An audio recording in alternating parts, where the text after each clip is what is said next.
अस्सलाम वालेकुम, मेरा नाम है फ़रीहा खान और आप देख रहे हैं इंग्लिश विद रोशनी। तो आज फिर एक नई इंग्लिश एडवांस स्ट्रक्चर के साथ मैं हाज़िर हूँ। तो आज हम क्या चेक करेंगे? आज हम करेंगे देन एट लास्ट। तो इसको कंटिन्यू करने से पहले मैं थोड़ा सा आपको बता दूँ कि इसका इस्तेमाल कहाँ कहाँ पे होता है।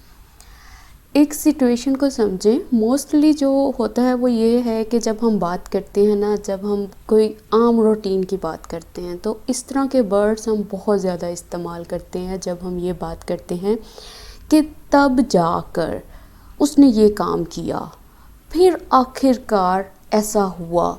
मतलब वो जो चीज़ है ना, मतलब फिर आखिरकार मैंने जाकर उसको मनाया, फिर आखिरकार जाकर मैंने कोई चीज़ परचेज़ की, फिर जाकर ये काम हुआ। तो वो जो बिल्कुल एक एंड, एक कंक्लूजन बताता है ना, तो उसके लिए इस्तेमाल करते हैं देन एट लास्ट। तो इसको बनाने का क्या फॉर्मूला है? वो ये है कि सबसे पहले देन आएगा, फिर कॉमा, फिर एट लास्ट, फिर कॉमा, फिर उसके बाद हम इस्तेमाल करेंगे सब्जेक्ट को, फिर हमारा वर्ब आएगा, फिर ऑब्जेक्ट आएगा, फिर हम उस काम का जिक्र करेंगे जिसके लिए हमने देन एट लास्ट का इस्तेमाल किया है। ये चेक करो, ठीक है? आप किसी से बात कर रहे हो, आप उसको बता रहे हो कि वहाँ पे कोई, समझो आपका भाई था या कोई वहाँ पे मौजूद था। आप उसको बार बार उसको कह रहे हो कहीं जाने का, किसी काम के लिए, और वो नहीं जा रहा, लेकिन आखिर आपकी वो जो कोशिश है ना वो सक्सेसफुल हो गई और वो क्या हुआ, वो वहाँ चला गया। तो आप किसी और पर्सन को ये बात बता रहे हो कि तब जाकर, मतलब फिर आखिरकार वो वहाँ चला गया। तो अब ये जो चीज़ बतानी है ना, इसके लिए ये स्ट्रक्चर इस्तेमाल होता है देन एट लास्ट। फिर यहाँ पे सब्जेक्ट आएगा ही, फिर आएगा वेंट, फिर देयर, कि then at last he went there, तब जाकर फिर आखिरकार वो वहाँ चला गया।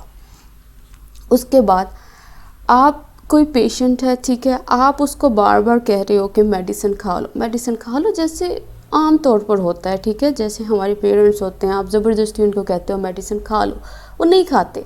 तो फिर क्या होता है, आप अपने बहन भाई को कहते हो कि फिर जाकर एंड पे आखिरकार उसने ना, वो जो पेरेंट्स थे आपके, उन्होंने मेडिसिन खा ली। अब ये जो चीज़ है ना देन एट लास्ट, अब ये यहाँ पे इस्तेमाल होगी, इस सिचुएशन में इसका इस्तेमाल होगा कि then at last he took the medicine, तब जाकर उसने मेडिसिन को खाया।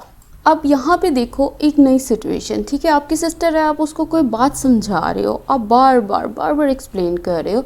तो फिर क्या होता है, जब आपका बार बार समझाना है ना, उसके बाद एंड पे आखिरकार क्या होता है, उसको आपका पॉइंट समझ आ जाता है।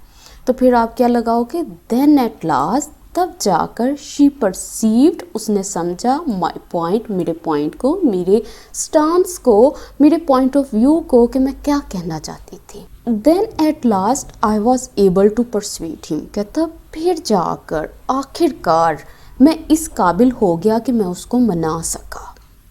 अच्छा, अब ये लास्ट वाला देखो, वो कह रहा है देन एट लास्ट, कहता आखिरकार, तब जाकर, मतलब इतनी मेहनत के बाद, आई परचेज्ड अ कार, मैंने एक कार को परचेज़ किया। तो अब ये समझ आ गई कि देन एट लास्ट का इस्तेमाल कहाँ पे होगा, जब आप बिल्कुल इख्तिताम बता रहे हो कि उसका रिज़ल्ट जो है ना वो ये निकला था, और काफ़ी कोशिशों के बाद आखिर में जो है ना आप इस नतीजे पर पहुँच गए। तो मुझे उम्मीद है कि आपको ये नया स्ट्रक्चर अच्छा लगा होगा। इस पर सेंटेंसेस ज़रूर बनाइएगा और मुझे कमेंट सेक्शन में ज़रूर बताइएगा आपको वीडियो कैसी लगी। तो इसके साथ ही मुझे इजाज़त दें। अल्लाह हाफ़िज़।